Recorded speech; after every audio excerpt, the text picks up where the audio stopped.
Good evening, everyone. Thanks so much for coming to our second Writing to Publish class. This evening, I'm very excited to introduce Jennifer Fisher. Before I do that, this will be a repeat for some of you, but I want to tell you about a couple of our other writing programs here at the library. We have Hudson Writers, which is our writing critique group. And if you're interested in that, there's a sign-up sheet in the back of the room on the table. And also, my name's Amanda Flower. I'm the author in residence at the library, and I do one-on-one critique appointments. So if you're interested in those, there's another sign-up sheet back there. This evening, we have Jennifer Fisher with us. She began her editorial career at Kensington Publishing. She was hired as an editorial assistant, and she rose through the editorial ranks to the position of senior editor. She then moved to Signet Books, a division of Penguin Putnam, and finally to Morrow Avon, where she worked both before and after the merger with HarperCollins. While at Morrow Avon, she spearheaded and launched and oversaw the publishing program of Twilight Books, a mystery imprint. Today, she owns and operates JFS Editorial. Please join me in welcoming Jennifer.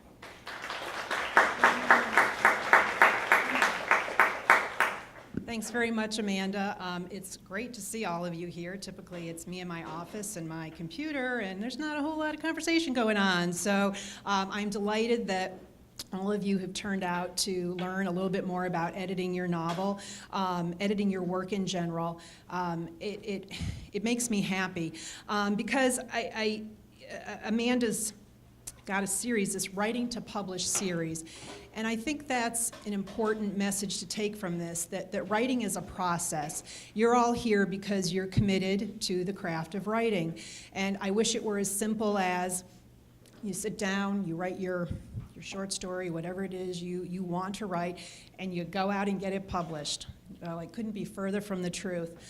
In fact, I'd say that writing the book is step one of multiple steps. Editing the book really goes hand in hand. And I'd encourage you, I think when people hear the word editing, it almost sounds like a negative. Oh, it means that there's going to be criticism about my story. It's going to be negative. It implies that I'm wrong in how I'm writing it. I would say that's the farthest thing from the truth. To me, editing is enhancing your work. Maybe it's streamlining overwriting. It's adding to language that needs to be more robust. As much as you have invested an enormous amount of time and effort into writing whatever your project might be, writing your manuscript, it's an extension of you, and I think it's very understandable to take criticism, no matter how constructive, personally, because honestly, you've put your heart and soul into this project. But I'd encourage you, what is it that you want to do with this book? You want to get as many people as possible to read it. You want to sell it. So in essence, you have created a product, and you can't get too invested in a product. You have to step outside yourself. You have to think, okay, how can I sell as many copies as possible? In order to do that, you want to be presenting the best product possible, and that's what the editorial process is. So keep an open mind tonight. I will say that self-editing your novel, I realize that this was editing your work. I typically work on novels. I do some memoirs, some narrative nonfiction. What I'll be talking to tonight is really kind of guiding you through my process, what I do when I sit down at the computer and edit a work of fiction typically. If there's people here who have written more what I'll just call straight nonfiction, I really do believe you'll be able to pull out some useful tools and pieces from this to apply to your work. But again, like I said, keep an open mind. The more you take away from this, the goal is that the next time you sit down to write, you'll have a few more tools at your disposal. You'll be able to write maybe with a little more confidence, a little more authority, and a little more awareness of what you want to get out of this process. I've been writing, no, I don't write. That's not, you guys all do that. I've been editing for over 25 years now. I love it. I derive great joy from every time I sit down and work on a new project. I learn something, no matter how big, no matter how small. I go to the next project having, tucked something else away. So again, keep that in mind as we go forward, and it doesn't matter How big, how small, you walk out of here, but hopefully you'll walk out of here with something. So you hear the word editing, and that might bring different things to mind depending on what your perspective is. There's developmental editing is sort of the big picture editing, speaking to your plot, your characterization, your narrative flow. Line editing is more prose. You're really getting into the nitty-gritty, your sentence structure, your paragraphs, how the words actually come together. I've indicated that those are both somewhat subjective because you don't go into editing developmentally or line editing with a checklist next to you. There's no, oh, this is here, that we're all good to go.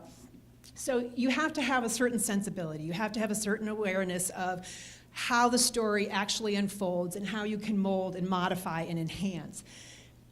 Contrary to that, copy editing and proofreading, those are objective. There's a list next to you, and you need to, in copy editing, it has to be fact-checking, it's correct punctuation. Those are very specific items someone is looking for when they're copy editing. Proofreading is the last stage in the process where you're comparing your most recently revised draft against your final proof pages. So typically, copy editing and proofreading, those are going to occur at the end of the process. If you're going to be a published writer, that'll be handled by your publisher, and that is to make the book the best possible. If you buy a book in the bookstore and you moan and complain because there are typos, you can blame the proofreader or the copy editor. As much as you should blame the author. That's why there are other steps along the way. So I do not copy edit. That is a tough job. There's a lot of detail involved there. I do developmental and line editing. So what I'm going to do this evening is take you through, like I said, sort of my process, how I handle that. And I will say that developmental, I can't do both of those at the same time. So when you sit down here, you take all your notes and you're like, oh yeah, I'm going to handle all this at once. Don't do it. Don't try. Developmental, big picture, big concept, you're putting on one hat. Line editing is much more specific, much more focused. You want to put on another hat. So keep that in mind as we go forward. All right, so literally, you finished your novel, now what? And notice I use the word finished. I think it's very easy as a writer to write a little bit, go back, read, edit, write a little bit more, go back, read, edit. The point is, it's hard for you to step back and look at your work if you haven't finished the whole thing, if you haven't reached the end point. And I'm not saying you don't go back and correct yourself. Maybe if you're writing a mystery, you realize, holy smokes, I've got to put in more red herrings. That's not what I'd call the editorial process. That's you being aware of your writing. I'm saying get to the end of the book. Reach that point where you feel like, all right, well, I got it all down on paper. Now I have to step back and really think about what's there. At this point, it could be very helpful to give it to a trusted reader or two. I'm not talking about beta readers. I'm not talking about getting massive feedback. I'm saying give this to one or two individuals, and don't just say, did you like it? That's not fair. It's not fair to them, and that's not really going to give you any practical feedback. Ask some very specific questions. Maybe you've written a mystery. Did they guess the killer? Were there enough red herrings? Whatever it might be, this can, or if there's something that you feel like you didn't deliver on when you were writing, ask those questions and see what kind of response you get back. You get some responses. And the other thing I'll caution, you may be part of a writer's group or individuals that you meet with regularly who genuinely are well-intentioned in their feedback, and I know they are. Look at all that feedback carefully. Be aware of what speaks to your book, what speaks to your intention in writing this book, and therefore what criticism is useful and helpful for you. And also be aware that some writers are frustrated on their own side, and maybe they're channeling a little bit of that frustration towards you. So I say this repeatedly to the people I work with. Stick with your gut instinct. If you feel strongly that this plot twist, they're complaining and moaning about it, but you feel it's critical to the story, by gum, keep it in. Because it's your vision, your book. Ultimately, it's this, you are the writer, so it is imperative that you take ownership for it. There have been numerous times I've worked with writers over the years who have taken these criticisms and sort of incorporated it all. And what do you end up with? A whole lot of mishmash. So keep that in the back of your head. Criticism can be well meant, but you have to know what's useful for you. All right, so kind of getting into the notion of a developmental edit. I'm going to sort of run through a bunch of different topics that you want to keep in mind as you're reading this draft. How long is the book? This may seem like, I don't know, it's as long as it needs to be, right? Not so much. More than ever, these are some basic guidelines, but I would strongly recommend don't go over 100,000 words. This is for a novel, a work of fiction. Why? Well, there's a couple different reasons. Probably the biggest reason is price. It's expensive to publish a big novel. You may say, oh, I see them on the bookshelves all the time. Yeah, well, you know what? They're best-selling authors. They're the top of a publisher's list. Or they're sort of what I'll call important books of nonfiction that simply require a lot of length.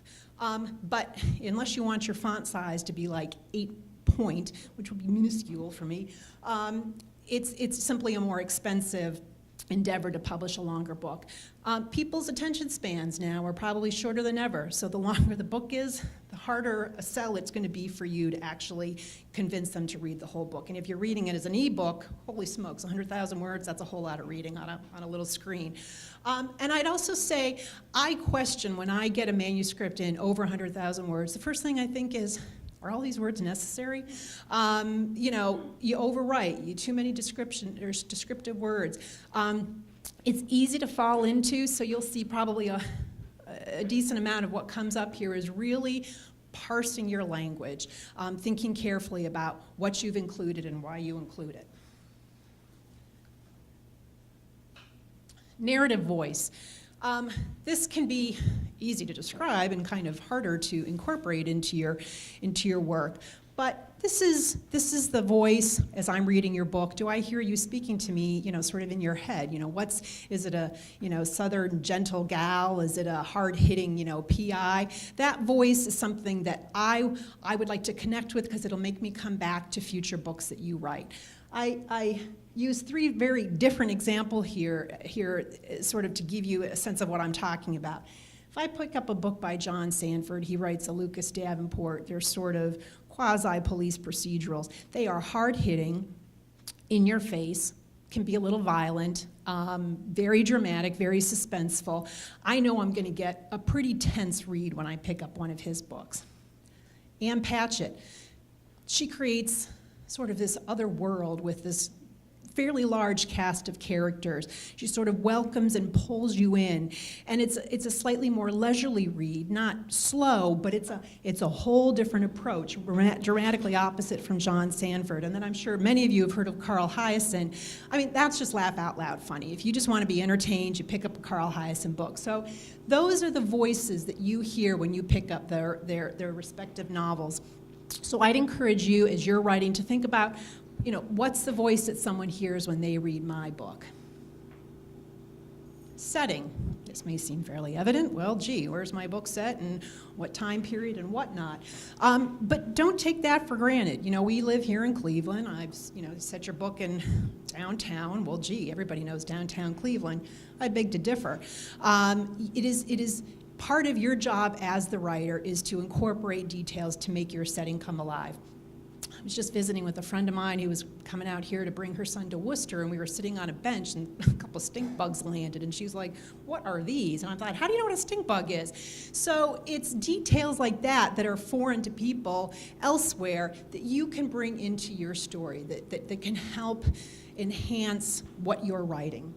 I would say that historical periods can be a particular challenge because you can never assume that American Revolution, oh, everybody studied that in school, everybody knows the basics of what happened. Yeah, maybe not so much. And depending on where you've set your book, maybe it's in a small hamlet outside of Philadelphia, and there's some very particular, unique historical events that happen there. Whatever it is, I would say if you're choosing an historical period to set your novel, you got to do a lot of research, and don't underestimate how much you need to do, because again, you want to create this world, this you want to invite the reader in, and you want to keep them there through the course of the novel. Don't think if you set it up in the beginning, you can kind of pull back. That's a cheat, and they'll catch you every time. Timing. This is maybe not as critical, but it's very helpful from the reader's perspective to know how much time is going by. There was a show on TV a year or two ago called 24, and each episode was an hour of the day. It was very tense. It had a very, it was very suspenseful. If you're writing a novel like that, maybe you want your chapter headings to be timestamps. If you're writing a novel that encompasses several generations of people, clearly it's going to be over the course of many years. Signal to the reader. Maybe you start a chapter with 2 years had passed and blah, blah, blah. Some of that stuff seems like evident. Readers aren't dumb, but they can be a little lazy.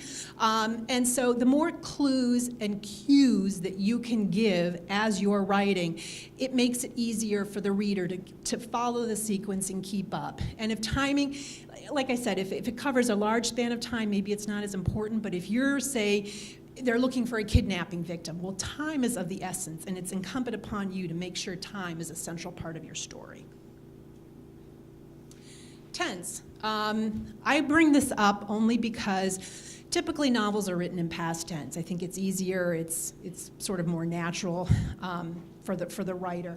They can be written in present tense. There's no right or wrong here. Whatever you do, be consistent throughout. As an editor, that's very easy, and you come across, oh, we switched tenses again. So that's something you can do as the writer, is to go through and be sure that you're being very clear. Present tense can be more challenging. I see it used more and more now to good effect. So it really depends on what you're writing and what you're most comfortable with. I would strongly urge you to be comfortable, because if you're forcing yourself to do something that doesn't seem sort of natural to A, you, and B, the story, it's probably going to be more challenging and not worth it in the end. Plot. Well, hello, why are we sitting here? Clearly you've written a story. If it doesn't have a beginning, middle, and end, then what do you have? I would say that's valid, but I would also say sometimes you can clutter your plot with so many subplots and so many other things, you lose sight of the story you're trying to write. So I have sometimes just come out point blank and said, can you distill your plot down to 1 or 2 sentences? If you can do that, then you probably have a pretty good handle on the story you're writing. If you can't, it means that you probably have a lot going on, and you might not even be certain of what it is the story you're trying to tell. I do say most plots have been written to one degree or another. Your job, of course, is to bring some sort of originality to your storyline, and that's, of course, the challenge. That's why you're trying to write in the first place. Don't underestimate that, but also don't fixate on that. If you've got a good story to tell, then tell it, and the originality will come out in other ways, whether it's your voice, whether it's your characters. That can come out in a multitude of ways. Pacing. This can be hard. Probably hard for you as the writer to identify if your narrative is moving along smoothly or not. One suggestion I give is to look at your chapter lengths. I recommend chapter lengths be of about typically average, sort of consistent length throughout. And I'm not saying they ought to be 5 pages or 6 pages, but if you're averaging anywhere from 8 to 12, you've got about a 10-page chapter. That's fine. What that's telling me, and that's probably telling you, is that you have a rhythm to your writing. Your writing is ebbing and flowing. When you reach the end of a chapter, you're typically, it's like a breath. It's like okay, we can pause, we're going to regroup, and we're going to start all over again. It doesn't have to be suspenseful. It doesn't have to be whatever the break is. But if you have fairly consistent chapters, then that can really help your pacing. On the other hand, I will say a very good exception is, let's say you're writing a novel of suspense and you're building to the big dramatic scene where our protagonist and antagonist are going to have some big confrontation. Well, you might want to consciously slow down your pacing. You might want to be building up to setting the scene, setting, wherever this big moment's going to play. So that chapter's going to get longer. It's going to feel more drawn out. We're going to feel like we're sort of slowing down, because what's going to follow is a bang, and it's going to be a short, punchy chapter, which is going to be super dramatic, because that's what you're trying to achieve.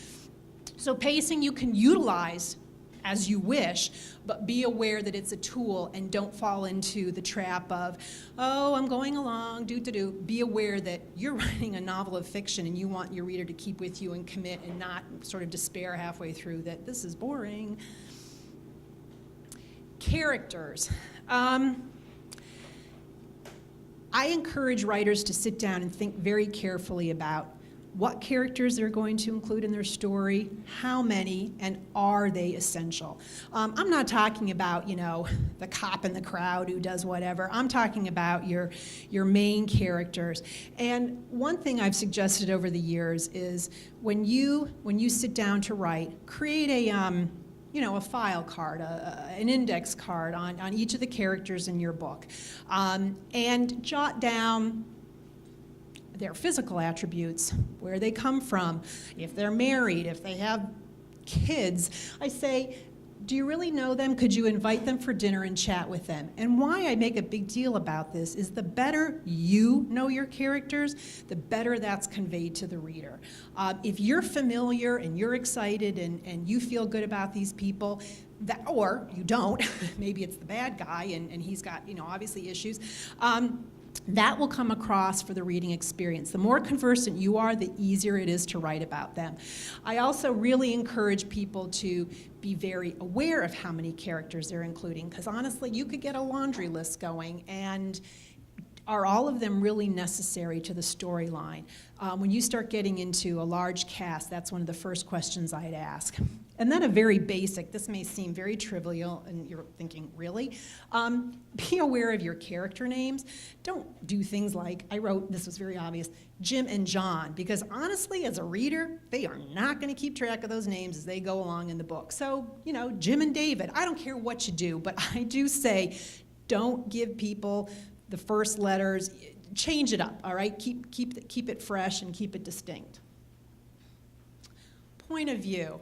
I think you'll agree that typically books are written in first person or third person limited. Second person, third person unlimited. There's a whole lot going on if you want to take on that challenge. And I'm not saying you shouldn't, but I'm just saying be aware that that's going to be a more challenging project to take on. So if you're sticking to first person's fairly evident, you're only writing from one point of view, but if you're writing from third person limited, again, I go back to how many character viewpoints are you including and why. Introduce those characters early on. It's part of your job. Those characters are going to convey the story to the reader, so we want to know them fairly soon into starting the book. You don't want to cheat the reader and halfway through introduce a whole new character viewpoint that we haven't been exposed to. That's like, what? Where is this coming from?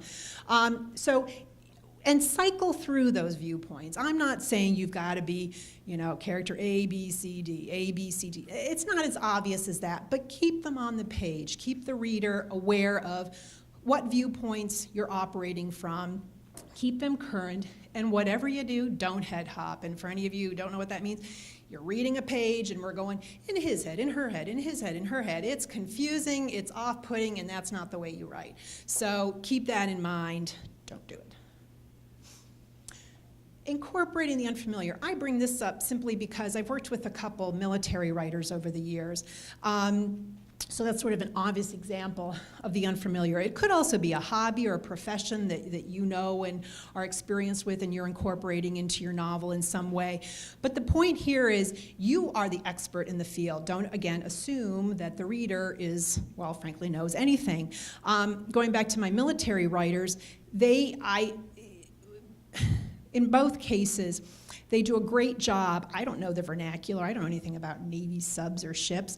And they have taken on the responsibility of educating the reader early on, using acronyms and then explaining what those acronyms mean, describing the various ships. And then at a certain point, once they've sort of proven their expertise to you as the writer, or excuse me, you as the reader, they can kind of step back and relax. And now they've created a world and they don't have to. I don't care if every acronym is explained. I'm into the Navy now and I'm buying it all. But don't underestimate that explanation initially.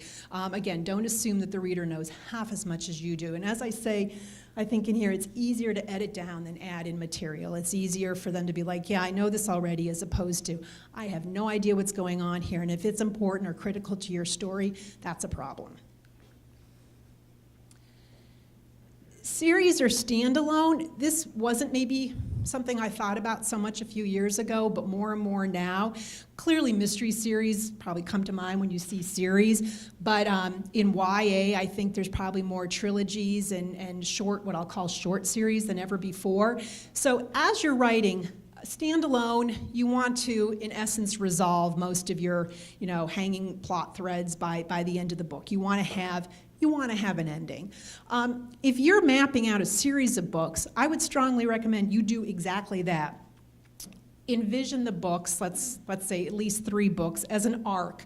And what are you going to resolve in book number 1 versus what are you going to carry into book number 2? And what might you even let fall all the way into book number 3. If you do that planning now, before you've even finished book number 1, you're going to find that it's easier to write books 2 and 3, and they feel that they're a bigger piece. That's not to say that you want to leave so much unresolved in each book that you have to read the successive second and third books. So there's a real balancing act there. But with series becoming more popular, I'd encourage you to sort of think about where you're going with the stories, and again, think going forward. Okay, first page. A lot of emphasis on the first page. Why? Well, when you go into a bookstore and you pick a book up off the rack, you probably, you're drawn to the cover. If it's a paperback, maybe you turn it over, you read the back flap copy, you're still interested. Well, what do you do next? I have a feeling you open it up and you read the first page.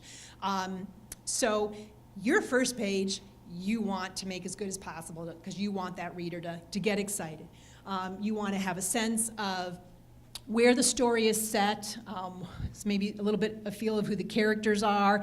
A few things really have to come across in your first page. So I want to say thank you in advance. A few brave souls sent in their pages to Amanda, and I've incorporated that into this presentation here. Don't take anything I say personally. I don't know who you are. I'm only working with the words in front of me, but it was excellent to have some real-life examples here. So here's the first page. I have no idea if you can read it. I tried to blow it up as big as possible, and maybe no, it's not gonna work. So in case you can't read it, the first line starts out, "Good afternoon, folks. This is your captain speaking. We are next in line for the runway, headed to Dallas-Fort Worth." Great first line. It's dialogue, which is super. I know we're in an airplane. I know we're going to Dallas-Fort Worth, and clearly it's a fairly contemporary setting because they're in a plane. I drop down to that second highlighted paragraph. "My heart pounds. I can feel sweat break out in every corner of my body. I've never been a nervous flyer. It's one thing to sit in one of the 2 small seats and quite another to stand at the front of the cabin in my stiff new uniform, trying to recall the order of everything." All right, I'm reading about a flight attendant. I'm assuming this book is going to be about someone figuring out how to fly and do that job. And then further down, I try to follow her example. After all, I'm in the last step of my training. Over the next 4 days, Raleigh will be the experienced flight attendant assigned to instruct me. When I first met her, she gave off the impression of a big sister, and I hope I don't disappoint her. That was very good. I hope I don't disappoint her. Because now I see that this, what I'm assuming is maybe a younger lady, she's eager to please. She's going to be trying hard. She's going to be working to do her best in this new job. So I don't know, maybe this whole book is going to be set on a plane. Maybe it's going to be set in an airport. But I have a feeling of what to expect just from this first page. Okay, here's another first page. There's a lot of purple text, but I'm just going to pick and choose and read what I want.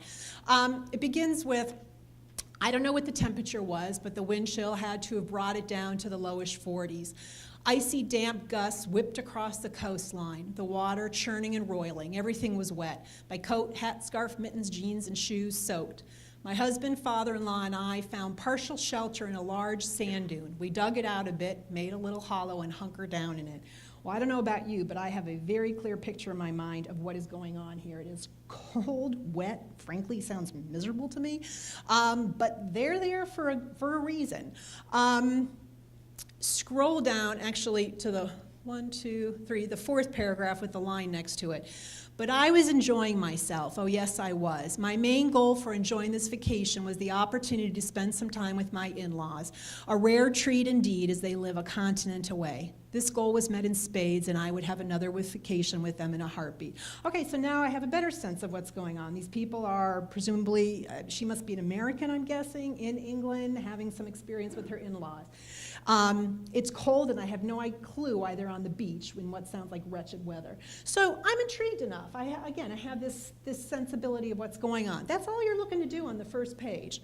And then our third and final example, this one's kind of fun. Mabuto came to the entrance marked pickup and deliveries at the rear of the small island hospital operated by Dr. Samuelson. A bony ebony finger slid forward in the silvery light radiating from a full moon to press the buzzer that would announce his arrival. After a minute, a cover over the window opened. Mabuto removed the cowling of the cape, hiding his head to reveal his identity. The window cover snapped shut. The door began to slowly open, its hinges creaking in a high-pitched moan as if in protest to this late hour intrusion of their solitude. There's a lot of detail going on there, but it sets the scene very vividly. I'm on an island. I'm thinking maybe like the Caribbean or the Indies. Who knows where I am? And we've got these two individuals with what sounds like something super suspicious and questionable going on. And then I just sort of skip down to the final highlighted paragraph. With that, Mabuto brought out a small object from the pocket of his cape, reached to one of his long dreadlocks, pulled a slender needle from it, and rammed it through the neck of the figurine. Samuelson's hand flew to the side of his neck as he dropped to his knees and screamed out in pain. "Stop, I'll do it, anything you say." All right, so we've got voodoo dolls. I'm even more interested. Like I said, so what you can drop into this first page, there may be some other issues going on here, but again, I have a feel for what I'm going to be getting out of this book, and that's what you're trying to accomplish with the first page. The first chapter just takes that and extends that a little bit more. Again, talk about introducing most of your characters, and for those of you who might be writing genre, mystery, it's not a rule of thumb, but you wanted, frankly, a dead body in the first 3 chapters. And if it's a romance, you want to meet the hero and the heroine within the first 30 pages. Again, these are not like you have to do this or you're never going to get your book accepted, but these are accepted rules of thumb, which I'd encourage you to, frankly, follow. And then the last part of this, obviously, is the ending. And I ask, is the last page satisfying? Not is it a happy ending? Because honestly, I think we'd all agree, a lot of books might not have a happy ending. It's not the way the book is meant to end. So is it satisfying? Does the reader walk away and say, yeah, this delivered on its premise, and I'm glad I invested the time. The worst thing in my mind is for someone to finish a book and say, are you kidding me? I invested 4 hours of my life in this. What a waste. That's not doing anybody any favors. I don't know how many of you, I'm sure you're all conversant with The Sopranos, that was on TV a bunch of years ago. I bought that every single episode and then came to the last one and I was like, are you kidding? I was so ticked off. There was no resolution. There was no wrapping up of anything. And I get maybe what their intent was and what the writers were trying to do, and maybe indicating that there is no resolution to that particular situation. But you're writing a novel. You're writing a story that deserves some kind of conclusion. So while you might not have to wrap up every single detail, I'd strongly encourage you to wrap up the majority of them, and be aware that you want a satisfied customer, because then they'll come back for more. All right, so I've assaulted you with a whole mess of things to consider for what I call the developmental edit. Now that you're totally exhausted and you're like, okay, enough already, we will shift gears and talk about line editing. Like I said, these are kind of left brain, right brain going on here. And when I personally line edit, I cannot line edit more than 20 to 25 pages a day, because if you do more, if I do more than that, my brain fries, I start to lose track of details, I start to get sloppy. So do yourself a favor and don't feel like this is anything you need to speed through or, good Lord, do the whole, manuscript in one sitting. It's not going to happen. The more time you take with this part of the process, the better off you'll be. So these are, again, maybe very obvious things to address, but are the pages numbered? You'd be surprised how many times I get a manuscript with that numbered pages. Is there a title page? Give your book a title. Take pride in that. Are paragraphs a reasonable length? Please don't do page-long paragraphs. That's, again, sort of, I think, sloppy writing. And this is something, I bring these up now because you can get this as you scroll through the manuscript. You can just get a sense of how the paragraphs lay out, where the chapters lay out. Again, I bring up the notion of, are your chapters a consistent length? And start your chapter on a clean page. Please do that. Again, seems like, really, what's the big deal? It's a visual pause for the reader, and it makes you pause as the writer. So take the time to do that. Spell versus spell check. One of the best and worst inventions was spell check on the computer, in my mind.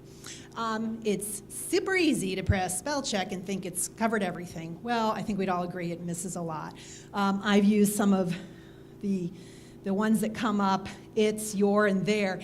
It may be spelled correctly, but the context may be completely wrong. And the reason I talk about spelling, and especially what I call stupid words, is because when you send your material into an agent, they're looking to reject it. I'm going to be brutally honest here. They are not looking to sign up 5 new clients each day. They are looking to, unfortunately, tell you why, or not even tell you why, but say no to you. And spelling errors on the first few pages are going to be a good reason for them to send it back. It indicates a certain amount of laziness. And I'm not saying you are intentionally being lazy, but this is what you need to do to get past that first step. So I cannot overestimate the importance of spelling correctly and going through. And if it means you have to give your manuscript to 5 people and ask them just to look and make sure everything, do it. Do yourself that courtesy, because you don't want to get turned down simply because of stupid spelling mistakes. Grammar kind of falls along in that line. Make sure you've capitalized, you've incorporated the correct punctuation. This may seem sort of silly. Do your sentences contain a noun and a verb? You can write for effect. You can use fragments, incomplete sentences. But do it for effect. Do it selectively. Do it in a way or in a place that's done for intent. Otherwise, again, it comes across as sloppy writing. And this goes back to your reader. Readers read the way they want. They may skip words here and there. So you shouldn't. You should write out the narrative, write out the full sentences, and allow the reader to pick and choose what they may skip over and what they may include. Word repetition is probably my #1 pet peeve. It's always been and will always continue to be. I looked up this morning, and it says that the current edition of the Oxford Dictionary lists 171,476 words. And that's just not, that's only part of the English language. So for anyone to use the same word in the same sentence or the same paragraph, I'm like, really? That is just inexcusable to me. As a writer, it is incumbent upon you to be rich and varied in your word choice, and it's not that hard. I have 2 computer screens in front of me when I read, and I have a good old-fashioned thesaurus sitting next to me, and I refer to that book constantly. And I would suggest that, you can obviously do the electronic version, but do it as you write. Don't get sloppy. Don't fall into the habit of reusing words, because once you start doing it, it's very hard to go backwards. Take a second, look up help and find a substitute. So my rather pitiful example is just to show you how easy this is. She needed help, knew she could get it from the policeman. He would be able to help her get to the nearest checkpoint, helping her to finally find her way home. How boring is that? She needed help. She knew she could get it from the policeman. He would be able to direct her to the nearest checkpoint, ensuring that she would finally find her way home. The exact same intent, or the exact same, you've conveyed exactly the same thing in both, but the second one hopefully has a little more zip. Okay, inexcusable, find another word. And I pulled out this example, not because I thought it brought up some interesting points. This is our friend, the voodoo witch doctor fellow. And I've highlighted in red a couple words because I wanted to show you this. So in the first line, Mabuto brought out a small object from the pocket of his cape, yada, yada, yada. Third paragraph down, instead of small, this individual used a diminutive man. What a great word choice. That's very descriptive. I immediately have a sense that this guy is not just small, but diminutive. So the doctor struggled to his feet. He put the palms of his two small hands with their manicured nails on the doors. Okay, we have used small twice. Oh, red alert for me. And I would say you could delete that second small. And the reason I would do so is once you've described your man as diminutive, he in all likelihood has small hands. If he doesn't, then I would describe it. A diminutive hand, or with the palms of his two extraordinarily large hands. So you see how by omitting small, it's from context. You really don't need that. Further down, I just like the fact that now we have the word tall, which was a nice contrast. Mabuto, his tall, slender frame towering over the doctor. I would argue here, do you really need the word tall? As soon as you word the tower, you're indicating this individual is taller, larger, bigger than our poor Mr. Diminutive, whatever his name is, Samuelson. I would have deleted the word tall there. But so you can see how nitty-gritty you can get. I mean, you know, these are 4 paragraphs. I can have a field day with this. But it just, if you can do a search feature in your manuscript and you see how many times a one word pops up, please replace as many as you possibly can. Sentence variation. Don't be boring in your sentences. Shake them up a little bit.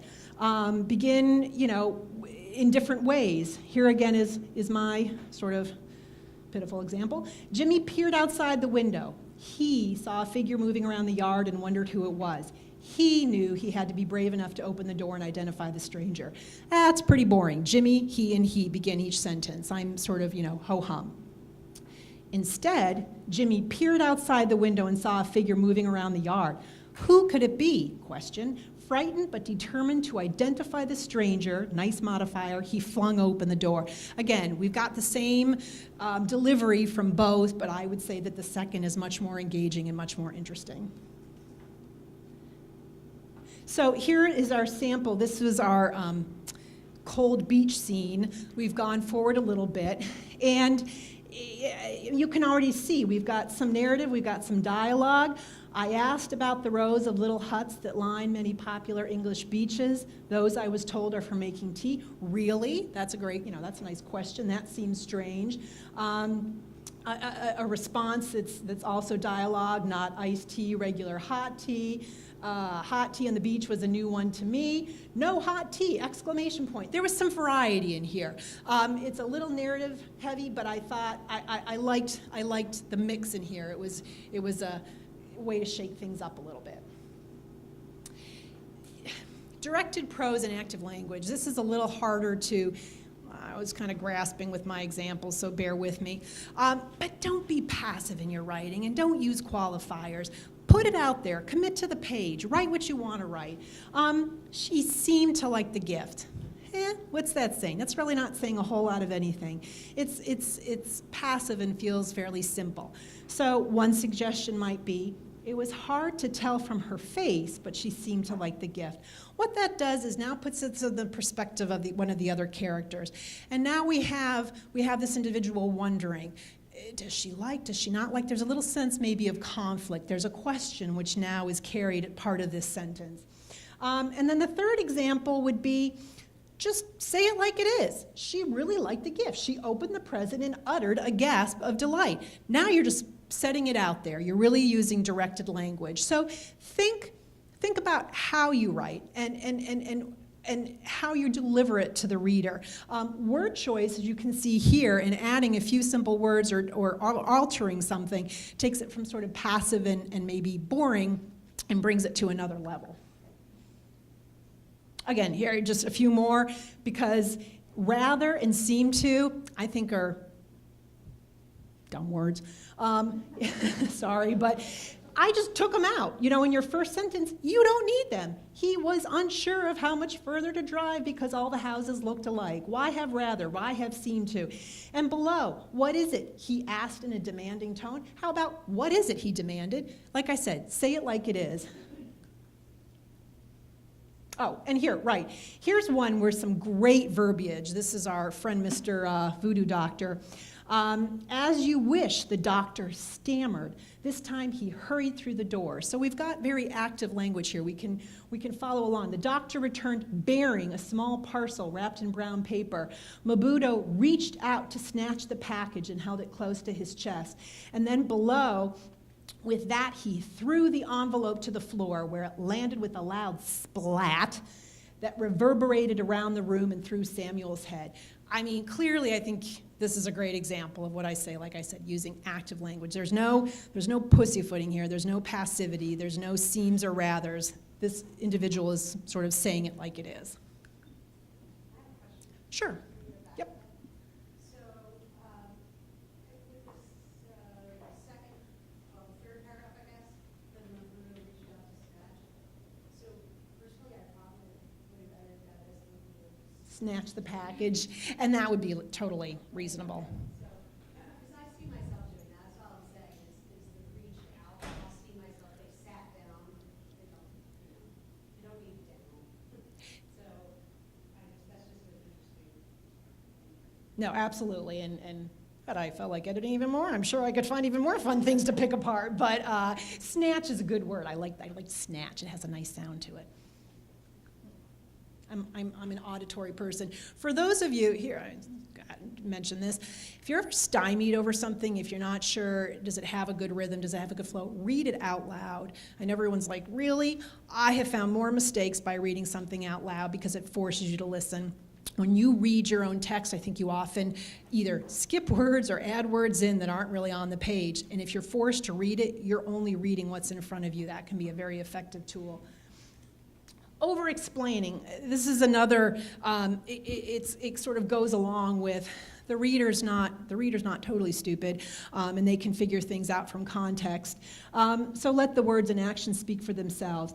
My examples, he looked down at the file without looking up at them. Well, if I'm looking down at a file, I'm really not looking up at anybody, am I? So you really don't need the latter half of that sentence. Below, Sam sensed Laura and Jim wanted to talk, so he left the room, leaving the two alone to speak together. Well, hello, once you've left the room, they are alone to speak together. So again, don't feel the need to put it all out there. The reader can intuit and can take from it. This is kind of over-explaining. I think maybe this is like making a point a little too obvious and driving it home, and we get the message. This is the English beach piece, and it's a little further in, and we've gotten a better sense of our protagonist, and she has sort of this offbeat sense of humor. She doesn't take things she takes things seriously, but there's a little tongue-in-cheek to her personality. And so for that reason, you don't kind of necessarily know what I've read prior to this, but I say this whole middle paragraph feels like 3 beats too much. Like, we've got the point already, move on. So this isn't so much over-explaining, but I talk about beats a lot when I'm writing my notes.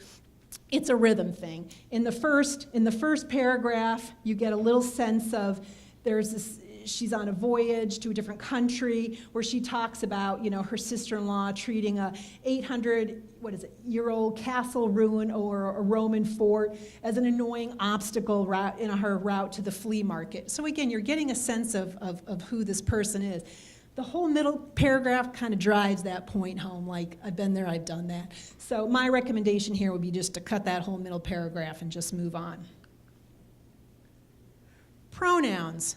Again, we're not talking rocket science here, but it's so easy to lose track of who you are referring to with your pronouns. That first sentence, he said he wanted to see him later after he finished his work. Who? What? It makes like almost no sense. But you can see below how if you insert somebody's name and then who you are referring to, you've got 2 different sentences going on. Jim said he wanted to see Bob later after he, referring now to Bob, finished his work. Or Jim said he wanted to see Bob later after Jim finished his, now referring to Jim's work. So again, you may be like, well, of course I know this. It's really easy as you're in the thick of writing and whipping things through. You're just punching along to start throwing in pronouns left and right and to lose sight of the fact that you do have to track your characters for your readers. Descriptive detail. Descriptive detail can be wonderful, can enhance. We've seen a little of that with our friend Mr. Mabuto. And it helps you set the scene and immerse the reader in your world. Too much, however, can be overwhelming, and too little can be, well, just plain wimpy. So here are my sort of random examples. With a light step, and I got a lot here, Claire tossed back her hair and walked slowly up the pathway, admiring the beautiful peonies, daffodils, and daisies around her. The warm red brick of the house welcomed her, and she knocked on the bright yellow door with a sense of happy expectation. I don't know if there's anything else I could have missed, but I threw in everything but the kitchen sink. Alternately, Claire walked up the path and knocked on the front door, because honestly, that's what she's doing. But how boring is that? So here's our Goldilocks just right moment. Claire walked up the pathway, admiring the profusion of colorful flowers throughout the garden. She knocked on the front door, smiling at its bright yellow color. And not that I'm writing a book here, but the reason I kept some of these details is because what's going to happen now? What's going to happen when she gets to the front door and somebody opens it? I wanted a scene of happy expectation, so I intentionally kept colorful flowers and bright yellow door. Is the person who opens the door her grandmother and, oh, hello, this is all wonderful? Or is it some psycho killer who, pulls her in and, I don't know, does something? So the contrast there, you see how you can use detail to good effect. But too much will weigh you down, and too little is just plain boring. It can be very difficult to find that sort of just right amount, but keep working on it. Narrative dialogue balance. You've heard show, don't tell. That's what this is basically about. If you are telling me the sequence of events, which is basically what that first paragraph is, where she sits down, there's so many things she wanted to say, blah, blah, blah. That's what you're doing. You're telling me. You are not engaging me in the story. You've got to insert some dialogue. You've got to shake some things up. So my alternative down below is Karen sat down and looked at John. What is it? He shook his head, tears shimmering in his blue eyes. Susan came back. This sounds like a bad, tread comment on TV, but she wants to start over. I couldn't tell her no. Karen mustered a sad smile. I understand. I'll always love you. She leaned over, gave him a kiss, then stood up and left the room. We have interaction. We've got speaking. We've got movement. It's, again, the same deliverable, but written completely differently. And honestly, as bad as the writing is, I would rather read the second version than the first version. So keep that in mind as you're writing. Don't fall into the pitfall of just narrative, narrative, narrative. And here I, using one of our examples, this is our flight attendant who has now mastered, well, she's gotten through, I think it's her first flight at this point, I don't remember, but the point is, we're landing. I let out a huge sigh, not realizing how ready I am to be home. Raleigh takes the phone receiver and makes the usual taxi announcement. At the end, she adds, and let's give a big round of applause to Sarah, our newest flight attendant. She's just concluded her initial operating experience. So already we've got, with Raleigh's words, we now know Sarah's achieved her goal. She's reached the next step in this whole process. That wasn't told to us. We were conveyed to us through Raleigh making this announcement. People cheer her on. And then in the third paragraph, so it's official, right? You're one of us. The first officer holds up a hand and I give him a high five. He's barely acknowledged my presence this whole trip, and I get the feeling I've crossed some sort of barrier. I'm not just the trainee anymore, I'm part of the team. So I thought that was a neat way to signal to us, the reader, that this young person has, straddled, overcome this first part of her learning this new profession. And again, a nice mix. We can all picture the scene. We can all picture the plane and what's going on here. And I thought this was done very nicely. I threw this one in, interior monologue. You don't see that so much anymore, but literally, that's not just a person or a character's point of view or perspective, but that's when the character is literally speaking out loud in their head. There's a couple different ways you can handle it. I'm a fan, or I'm a proponent of putting interior monologue in italics, because it is almost like a signal to the reader, hello, this is interior monologue. I would say use it very discreetly. There's many other ways you can convey what's going on in a character's head, whether it's body language or whether it's direct dialogue itself. So don't use this as a crutch, but if you are going to use it, and it's valid to do so, signal it appropriately to your reader. Okay, we're getting into the home stretch, I promise. So dialogue. I guess I thought people knew how to write dialogue, but I was straightened out recently. Quotation marks. Okay, so I'm going to skip to the next, and speaker tags, and so this way you understand what I'm talking about. Okay, on the left, and let's see if I can make the pointer work. Ha, no, did I? There we go. Okay, I have to get going, comma, and quotation marks, she said. This is a complete sentence. You do not put a period here. You put a period here because there's no speaker tag following this. Will I see you later? Question mark, she asked. Again, all of this is one complete sentence. You put your period at the end, not capital S, she asked. She asked is nothing, okay? That's a speaker tag. It's modifying, will I see you later? So if you just have, will I see you later, without a speaker tag, then yes, that completes your line of dialogue. And last, I'll call you, she exclaimed. Again, this is a full sentence. If all of you are like, been there, done that, well, I'm delighted. But again, I'm realizing not everybody is aware of this. So speaker tags, the first column number 1 is clearly full of speaker tags. You can go crazy with them. Column number 2 has none, and it may be confusing to read after a while. You're like, well, is it he? Is it she? Do we have 2 people here? Do we have 3 people here?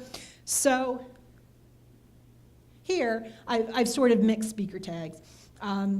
So now we know Claire speaking, then Tom speaking, then she, then we don't need some speaker tags because we got the flow. The reader is able to sort of carry along.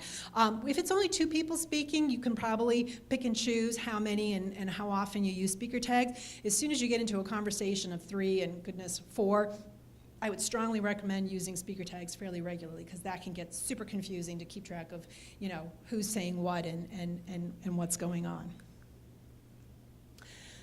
This was a nifty example. Here's our little flight attendant young lady who's encountered an odd moment on her flight. But at any rate, a mix of no speaker tags. You got cranberry juice? Yes, I think so. That'll be fine. She looks for her cranberry juice. What can I get you? I asked the person in the next seat, and now our other buddies. So now now we've got 3 people speaking. Excuse me, don't I get the pretzels? The first man asks. I thought that was very good. So now she's bringing us back to our first fellow who was asking for the cranberry juice. Oh yes, sorry about that. End of sentence. End, because now we're starting a new sentence. I reach into the cart, pull out the 2 bags. I'll have a Diet Coke, the next passenger says, so now we're moving along. So I thought this was a great example of mixing, being clear, introducing a new character, and being clear that you've now introduced another person into your dialogue, into your exchange. Okay, hey, we did it, yay, an hour. So I'm gonna be honest and say, as you can see, editing, self-editing, it's tough. There's a lot to be aware of, and don't think that you have to incorporate all of this as you attempt to edit your own work. It's very difficult to be objective. It's a lot easier for me to take on a manuscript. I don't know the writer. I don't know anything about the book. And to just look at it objectively and parse out the language and look for ways to enhance and make it the best book possible. And also, as I say to writers who keep writing, who keep tweaking, who keep at it, there's an end point. At a certain step, you have to just say, enough, I'm done. I was tweaking this presentation up until like 2 o'clock this afternoon, and finally I was like, this is stupid, enough already, move on. So you have to do that too. You have to acknowledge that there's an endpoint, but with the awareness that you will take what you've learned to the next time you sit down and write. I guarantee something will pop into your head and you'll be like, oh, okay, I don't want to do that. I've done that before and I know I shouldn't fall into that bad habit again. And I just included that quote, "A writer's unfair to himself when he is unable to be hard on himself." And you should. I mean, you have to be tough, but you have to know that it's a form of kindness. I think editing is, I love it. It's maybe a little geeky to say that, but words are powerful, as I think we're learning even more nowadays than ever before. And so you have to really look at what you're writing. And again, it all comes down to is what in your head is it really coming across on the page. So at any rate, with that, I'm sure there are probably, I'm hoping there are questions, and I'm happy to answer them. So feel free and ask away.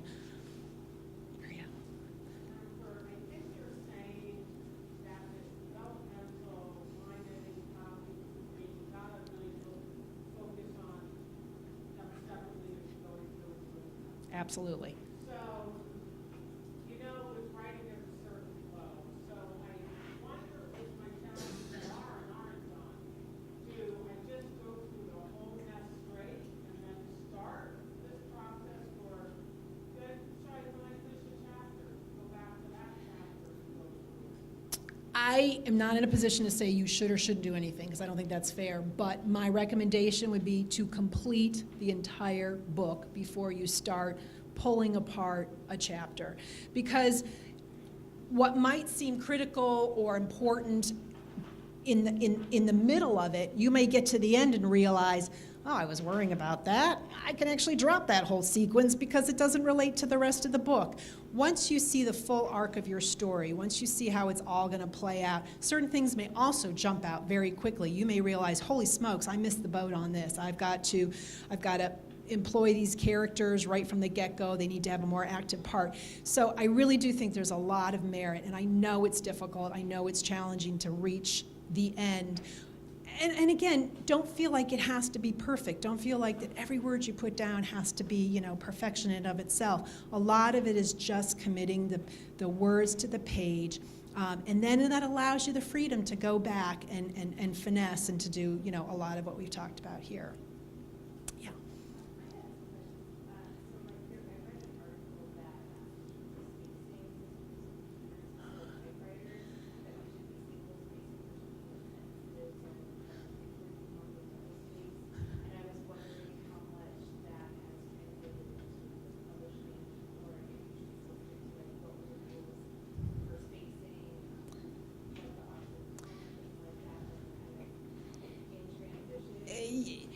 Totally legitimate question. And in the scheme of things, I would encourage you, whatever you do, to be consistent. In other words, if you do a single space, I mean, the commonly, the common practice is still double space. Your what is it, Roman? Thank you. I'm like blanking out.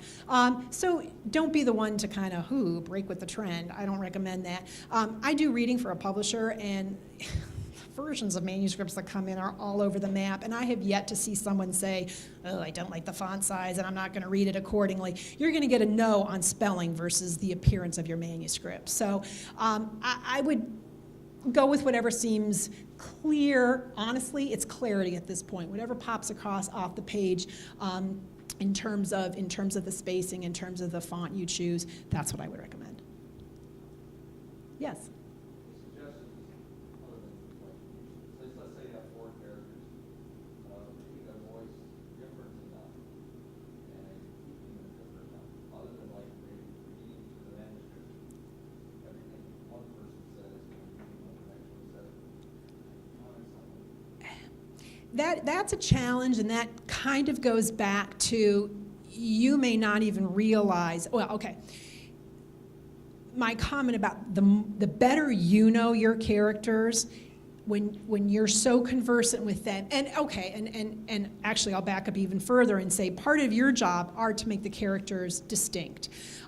If you're writing a book about a family and there's 4 brothers, it's going to be tough, but it is part of your job to separate those brothers in a way that make them distinct. Now, they're part of a family, so they can only be so different, but maybe one's got a quick temper and one has something or another, whatever it is. So come up with some very distinct ways to separate them, first of all, in your own head and for the reader. And I'm not saying always rely on those to separate it, but the more distinct they are in your head, you may find you even write the dialogue, the vernacular, their word choice. That can be another way of making one character distinct from another. You know, maybe one swears, or one uses, whatever it might be. So those can be obvious tricks, but if you start with that, you may find it leads you to some other route to differentiate your characters. That's a valid question, and like I said, it almost goes back to my theory that the better you know them and the more distinct you make them originally, the more that's conveyed to the reader. The glasses. On average, how many sentences should the average paragraph? Oh, wow. Jiminy's. That, you know what? I don't have a clue. And really, it would be unfair for me to give you an answer because it really depends on your writing. If you write sort of short, terse, quick, then your paragraphs are going to be probably shorter than someone who writes in a more leisurely manner, where they're slightly longer. I just think that a paragraph that spreads out through an entire page is an indicator that this is just going on too long. So there's really no hard or fast rule, but sort of what seems natural to you, if that is an answer. Did you have a question? Yeah. Sure. When it comes to submitting your manuscript to a literary agent or a publisher, is it enough to just have a developmental edit and a line edit, or would we expect to get into the copy editing? No. Okay. The publishing arena today is not just super competitive, unfortunately, it's like ultra +5 competitive, and I don't mean to be demoralizing when I say that, but that's the reality of where we are. When I started in publishing 25 plus years ago, it was fun, it was exciting. I could take on projects that needed to be worked on, that could be, that I saw the vision, and we would take a risk. That's not happening anymore. Part of your job as the writer is, yes, to get a developmental edit and line edit, because you want your book to be as letter perfect, as plot perfect, as good as, going back to our notion of it's a product, you want it to be as good as it can be. But don't feel like the copy editing, that has to be, if someone rejected you on that, then I would just be like, okay, clearly you have no interest in my work. It can be in your pitch letter when you submit to an agent. I would stress that, I hired a freelance editor, John Smith, and they helped me work through a developmental line edit. It may make a difference, it may not, but it shows that you are a serious writer. You've spent not just time, but money. And it saddens me to say that that's part of where we are today. I would like to think that if you were a writer improving yourself, that you would have a shot just like anybody else. Not necessarily. So the more you can do, and the more and share that information. Don't feel like that's something that's like a dirty secret. More and more people are doing that, and so full steam ahead. But make it clear, and then also, where was I going with that? Oh, and in your pitch letter, briefly, I'll do an aside. One of the biggest no-nos I see with pitch letters is an ad nauseum plot synopsis. Not interested. You want to hit a few points, sort of get to the real heart of the story.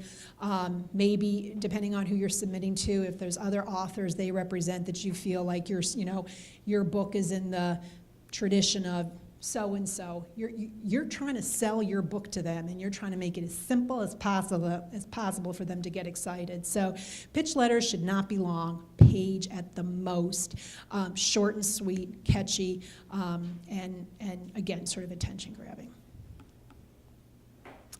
Anything else? Yeah,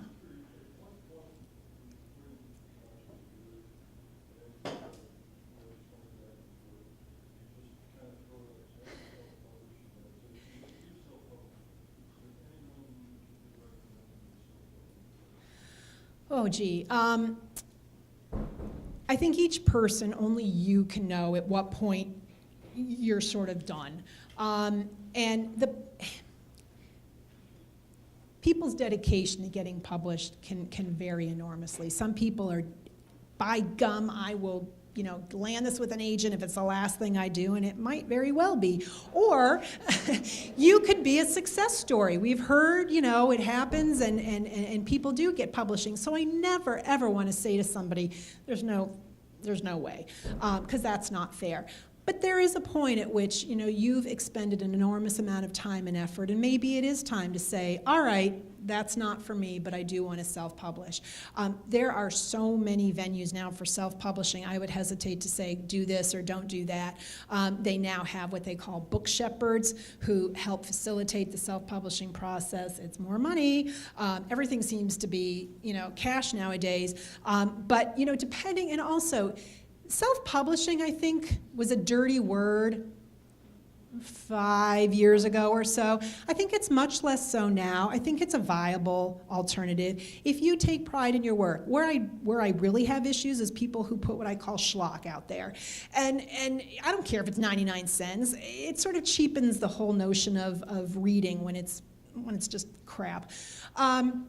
But if you've taken pride in your work, you've had it edited to whatever degree, and you really feel like, yeah, this is the best. Also think about what it is you want to, what goal you have from self-publication. Is this to share with family and friends? There might be a slightly less expensive way to do that. Or is it, I've got a guy who, actually it's another military guy, he really knows that market well, and he loves writing to that, and he's got a huge community that he can tap into. So he's creating his own imprint, and he's putting out these books that are connected. I don't think he's going to get rich, but he loves the writing, and he's with a sort of modest investment of sums, he's reaching an audience. So that's his goal. So I think it sort of depends on, like I said, what you want to get out of the experience ultimately.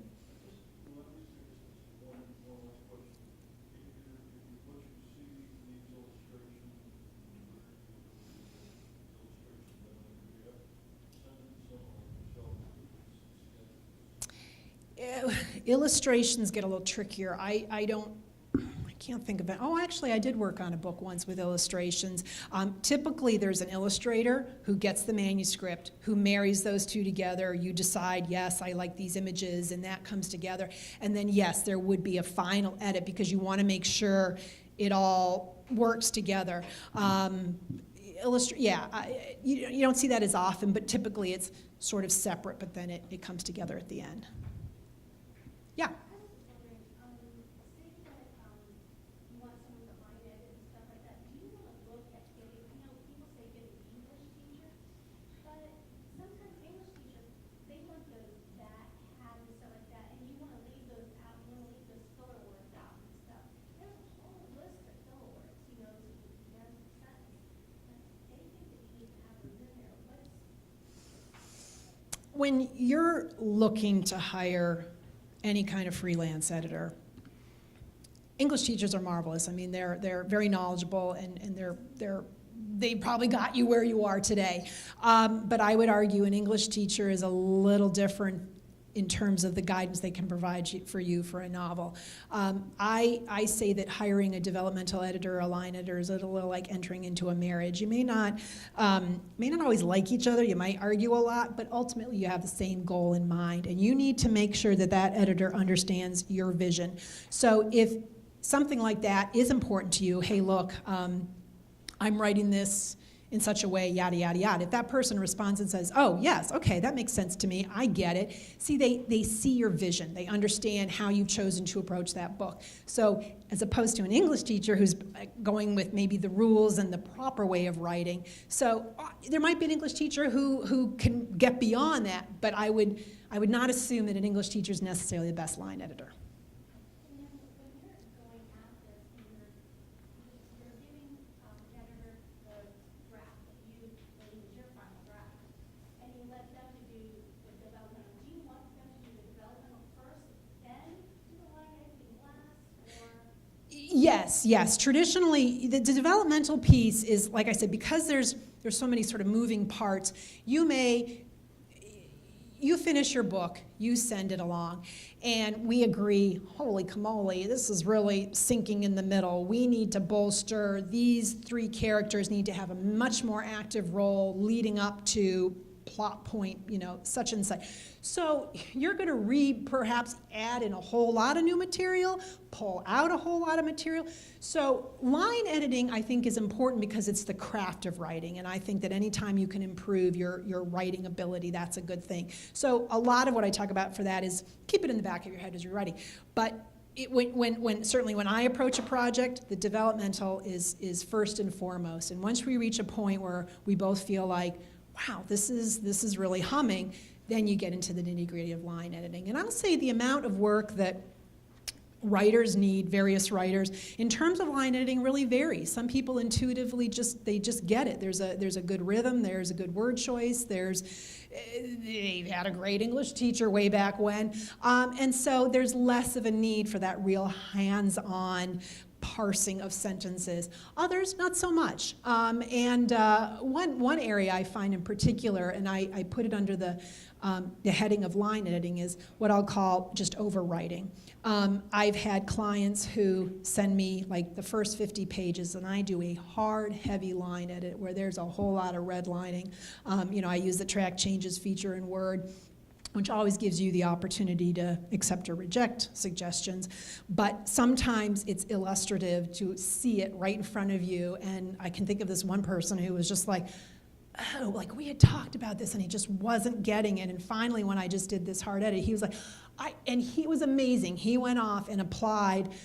And I said, just use this as a guide, and went off and tackled the rest of the manuscript. And it was crisper and cleaner, and I was getting the nuances that I kept asking about. He's like, but it's in there. Well, there was so much clutter and so much stuff. So the line edit really is the second part of the process. And honestly, depending on how long the developmental edit takes, I don't want you to get bogged down in, okay, it can be frustrating. I think it can. You want to move along. You want to edit your book. You want to reach publication, and I understand all of that.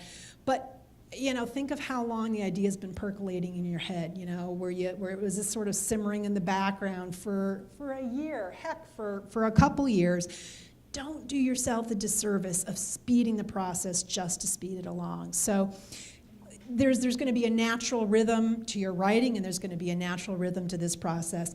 This gentleman's comment, though, about, only you can decide, when enough is enough and when you are ready to move on. And I said it earlier, listen to that sort of inner voice, and oftentimes that'll be the one you want to listen to here.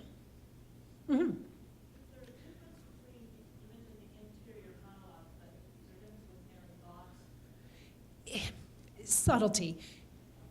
If you want, I'm trying to think, I can never think of examples off the top of my head, but if you want to express something, you want it to come across loud and clear in someone's head, you're an idiot. I want that to be on the page, not just she thinks she's an idiot. You're an idiot. Then you want to put that in italics, and that's my interior monologue. If you want to indicate it in a more subtle manner, she looked at her and rolled her eyes. You see how I might be sort of conveying the same sentiment, but I'm expressing it differently. So again, it's subtleties, and it's that's why I say use interior monologue selectively, because too much of that, it's going to be like, you're almost assaulted by all of these intense thoughts, because typically that's what they are. They're very directed, very specific sentiments that you can't really convey another way or as strongly as you wanted to.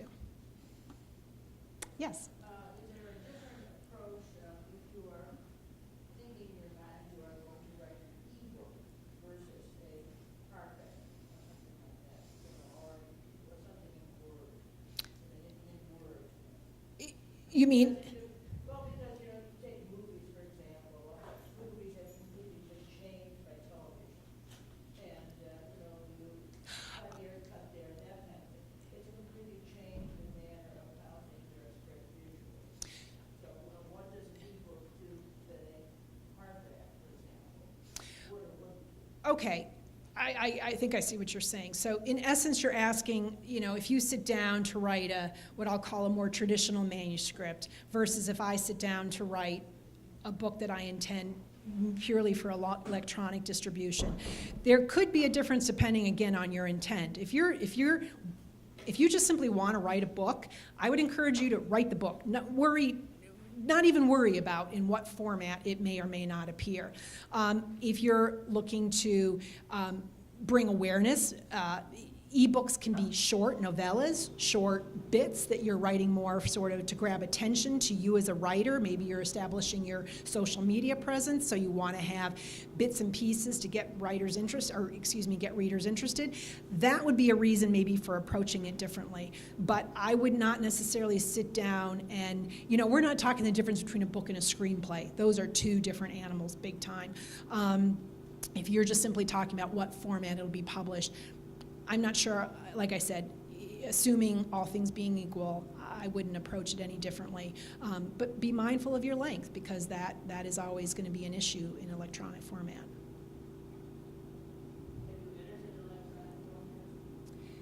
I'm sorry, you mean in books? Oh, yeah, and I didn't treat it any differently than what I'll call a more traditional publication. So, yeah, no. Yeah. Now, with it being an ebook, is it required, or you suggest how many word max? I don't even know if I'd have an answer for that. I don't do a whole lot of ebook reading because it makes my eyes hurt, I gotta be honest. I do too much work on the computer as it is. That's probably, you're best served just surveying. I would poke around online and sort of see. Again, it really goes back to what it is you want to achieve. Because if you're setting out to sort of have what I'll call an ebook, if you're looking to establish yourself electronically and use that as a launching pad for something else, you might be approaching this very differently. You might be writing short stories. You might be writing character sketches. You might be writing, who knows what. You're writing snippets. You're trying to attract attention. You're not necessarily sitting down to write a full-length novel, as opposed to if you're determined to write a book, you've written the book, and it eventually you decide to do an ebook publication. Those, in my mind, are two different things. So, again, it sort of it really depends on your original intent to begin with.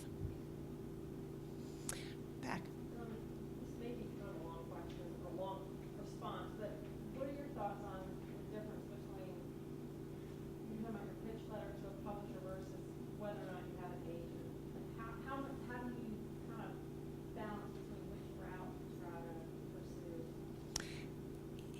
So you're asking, keep going after the agents or circumvent entirely and try to submit to a publisher directly? Yeah, I mean, which, if you have no connections, don't know anyone, you have something you want someone to read, would you waste your time doing? Ooh, good defeatist attitude right at the gate.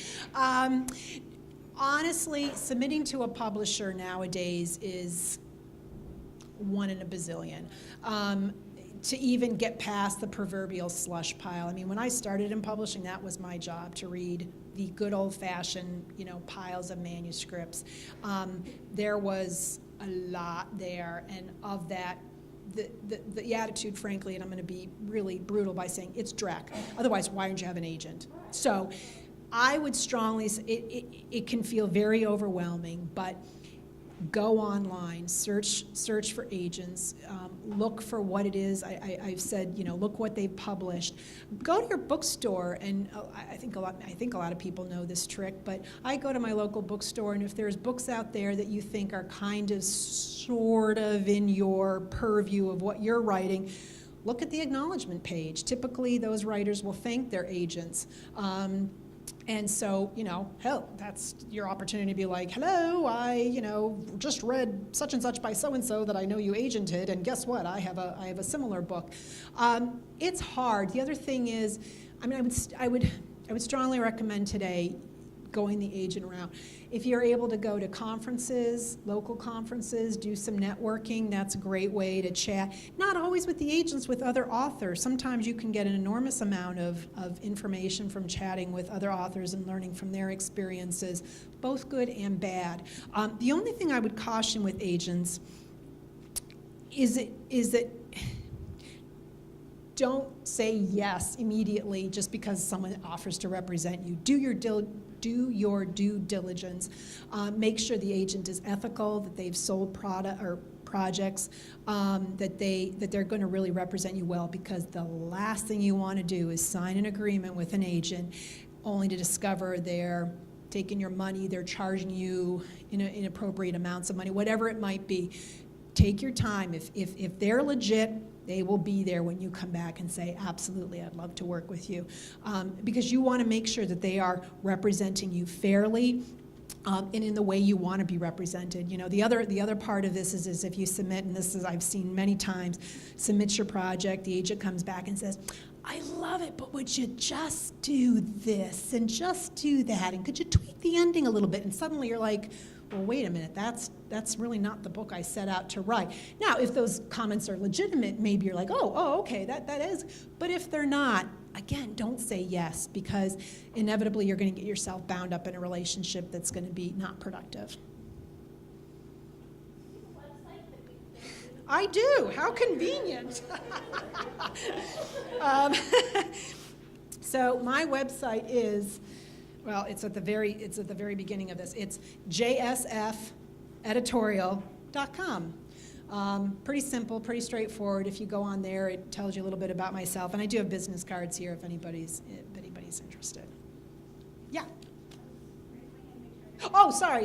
Oh, no question. All right. So, anything else, or are we? Yeah.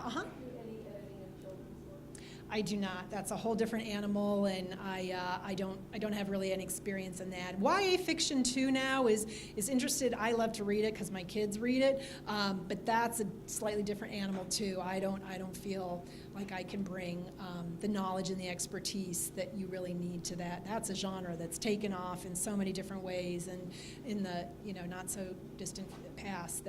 But yeah. So no, unfortunately. All right, well, thank you so much.